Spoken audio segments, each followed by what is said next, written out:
ท่านทั้งสองหมายปองเป็นคู่กันแล้วหวังเป็นผัวทิพย์เมียแก้วแน่แล้วก็คงสุขสันต์หวังมอบชีวิตจิตใจไว้อกเดียวกันต่างก็ศรัทธายึดมั่นไฟฝันถึงวันวิวาพ่อแม่ญาติมิตรต่างคิดต่อเติมเสริมสร้างช่วยเป็นภาระทุกอย่างให้สมดังปรารถนาให้คู่สมรสสมหักสมดังอุราพ่อแม่เพื่อนฝูงทั่วหน้าต่างก็มาให้อวยพรใส่จงของหักให้ยืนยาวมัน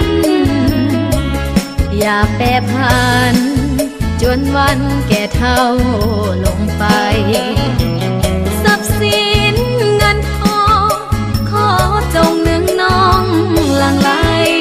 แม้นเกิดเป็นลูกหญิงชายให้เลิศด้วยปาฏิภาณบัดนี้ทั้งสองสมปองเป็นคู่กันแล้วได้เป็นผัวทิพย์เมียแก้วแน่แล้วก็ควรสุขสันต์แม้นยามพังพลาดผิดไปอภัยให้กันดวงใจสองจงยึดมั่นต่อคำขวัญหัวเดียวเมียเดียว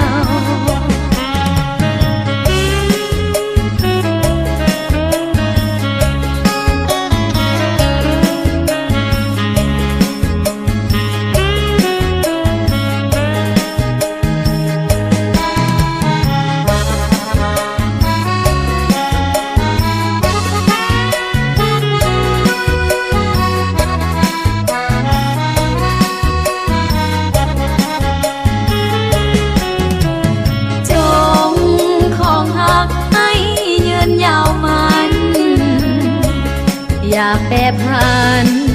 จนวันแก่เท่าลงไปทรัพย์สินเงินทองขอจงนึงน้องหลั่งไหลแม้นเกิดเป็นลูกหญิงชายให้เลิศด้วยปาฏิภาณบัดนี้ทั้งสองสมปองเป็นคู่กันแล้วได้เป็นผัวทิพย์เมียแก้วแน่แล้วก็ควรสุขสันต์แม้นยามพังพลาดผิดไปอภัยให้กันดวงใจสองจงยึดมั่นต่อคำขวัญหัวเดียวเมียเดียว